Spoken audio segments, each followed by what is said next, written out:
Yes, reka nongere mbahe ikaze inshuti bavandimwe mwebwe mudahwema gukurikira iyi YouTube channel kuko tubagezaho ibintu byinshi kandi byiza bitandukanye.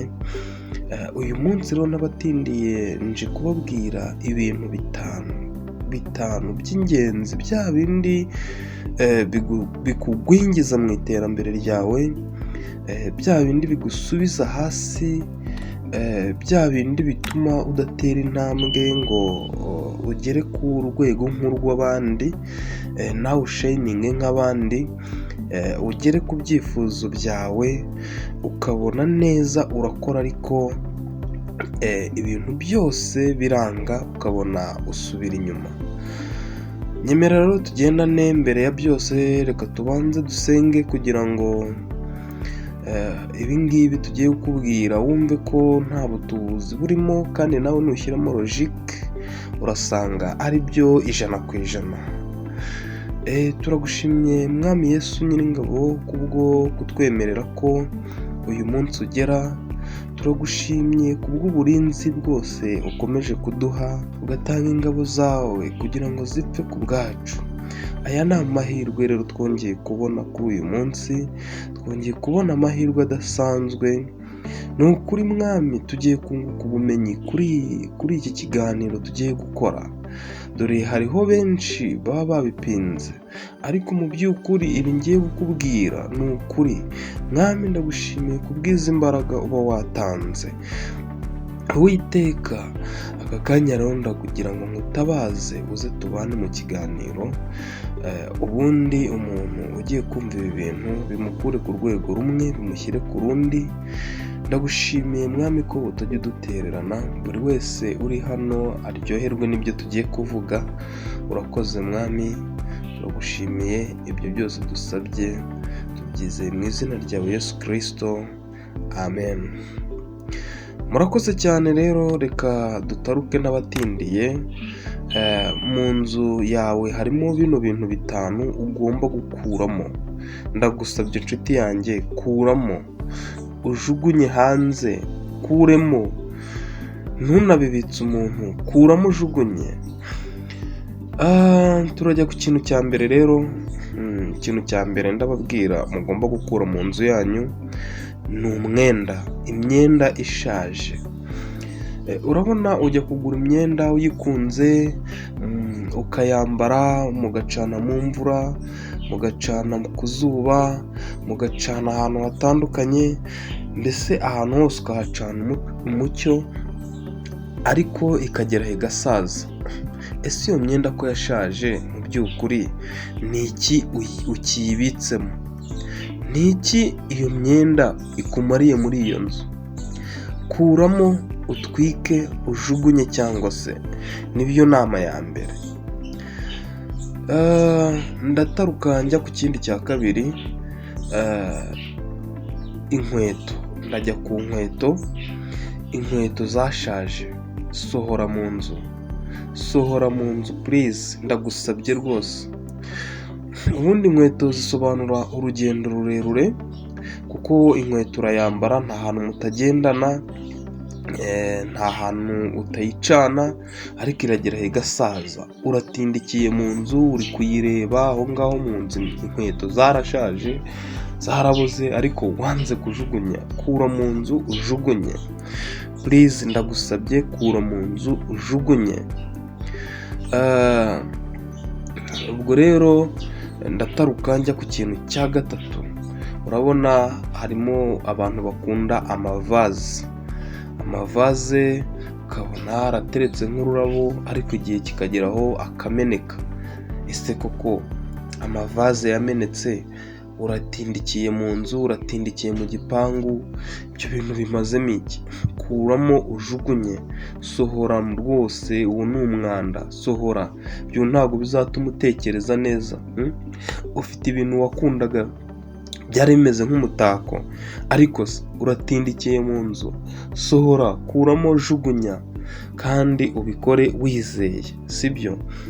Ni ukuri ibi ni ibintu nawe uri butekerezeho ukumva ibintu ndi kukubwira ni ukuri. Amavaze yarashwanyaguritse, ufite amasahani yamenetse yari meza ariho indabo, ariho design zitandukanye, ariko mu by'ukuri ukomeje gutindikira mu nzu. Kuramo, sohora, jugunya. Ibyo bintu nubirebaho ntabwo uzatera imbere. Ibyo bintu mwararangizanyije, mu gihe cyabyo byari byiza, byarashiningaga, but now ubu byararangiye rwose. Kuramo ujugunye, ndakugira inama kandi ya kigabo. Kuramo ujugunye. Reka twitarukire, icyo cyari icya gatatu dusorejeho, twari turiho, ariko reka tujye ku kintu cya kane. Nawe uratekerezaho ukacyumva, ukumva nicyo. Yego ndabizi nturi bubyakire neza, kubera ko muvandimwe ushobora kuvuga ati uyu muntu ari kumbeshya, ariko mu by'ukuri nawe nuwongera ugatekereza ugashyiramo logic, urasanga atari byo. Ikintu cya kane, dore ufite amafoto y'abantu bapfuye cyangwa se y'umuntu wawe witabye Imana. Ese mu by'ukuri buriya ni ngombwa kugira ngo uyishyire ahantu, uyifate nk'Imana yawe ya kabiri? Iyo foto yifate uyikipinge somewhere utari kureba. Sinkubwiye ngo yifate uyijugunye, oya, umuntu wawe aba ari umuntu wawe, ariko nanone shaka ahantu uyibika utari bugerezeho amaso buri kanya, kuko uwo muntu yego mwe mufitanye imishinga, mwe mufitanye urukundo, mwe mufitanye intumbero zidasanzwe, ariko mu by'ukuri wumve neza ko uwo muntu nukomeza kumureba, ya mindset yawe, bwa bwonko bwawe, aho kugira butekereze ku bintu byiza bizima, ahubwo bugiye gutekereza, bugiye kumara amasaha 3 buri gutekereza kuri wa muntu. Urinjira waba ufite akababaro ugahita ureba kuri ya foto, aho kugira ngo ubwonko bwawe butekereza ahazaza, bugahita butekereza ahantu wavuye. Ibyo bintu urumva ari byo nshuti yanjye? Hari ibintu nyine tuvuga hano kuri YouTube ukumva nyine ni ibintu biri aho by'agatwiko, ariko mu by'ukuri nawe ugomba gushyiramo logique ugatekereza. Niho uzajya kumva bamwe ngo imyuka mibi iradutera, imyuka mibi iratwataka. Ese ibi bintu nawe ushyizemo logic nta kintu wumvamo? Inshuti yanjye, fata iyo foto uyibike ahantu, uyibike rwose, uyikure aho hantu, uyishyira ahantu kure, sibyo? Ku buryo nyine uzajya uyireba, kuko iyo foto ntizatuma ujya mu rukundo n'undi muntu, kandi wa wundi wamaze kwitaba Imana ntazagaruka. Uzajya mu rukundo byange, usange ubuzima bukubanye igikuri, bukubanye bubi, kandi bitari byo rwose. Inshuti yanjye, reka twitarukire twigire ku kintu cya gatanu. Iki kintu cya gatanu ni ikintu kigendanye no kugira isuku. Fata inzu yawe, niba ari mu cyumba ukuremo akavuyo, habereke kuba harimo amasahani, habereke kuba harimo ibintu byose. Amasahani najye amasahani yagenewe, amasafuriya najye amasafuriya yagenewe, amasafuriya ureke kuyatereka muri salo. Ibyo bintu ndetse ndavuga buri kantu kose kajye mu mwanya wako, sibyo? Birashoboka ko ushobora kuba ufite inzu ntoya, fata akabati n'ibindi bintu uklasinge, mbese buri kintu cyose ugishyire mu mwanya wacyo, sibyo? Buri kintu cyose kijye mu mwanya wacyo. Sinzi niba uri bubyumve neza, sibyo? Ndetse wenda unabirundanye, ushyireho akantu, ushobora kubitwikira niba uri mu nzu y'icyumba kimwe, ariko nyine ureke kwinjira mu nzu yawe ngo ubone ibintu birashwamaraye, birashwandaritse hirya hino, ukabona ibintu bifite akavuyo, sibyo? Inshuti yanjye, fata ibintu bishyire ku murongo, ku buryo urinjira mu nzu yawe, mu cyumba cyawe, hari oderi nziza, hari wumva nyine aho hantu hakwagurira ibitekerezo. Ariko se uraje ugonga amasafuriya, za nkweto zishaje nahoze mvuga ibiki, urumva nyine aho hantu harajagaraye, nawe birakujagaraza. Be wise, tekereza neza nyine nk'umuntu ushaka iterambere, sibyo? Ukura ibintu bimwe mu nzira, uzanemo ibintu by'ingenzi, biratuma utekereza neza. Inshuti yanjye, mureke mbashimire kuko nakunze abantu banteze amatwi, kugira ngo rero nza uploading ikindi kiganiro cyigisha kandi ku bintu byiza.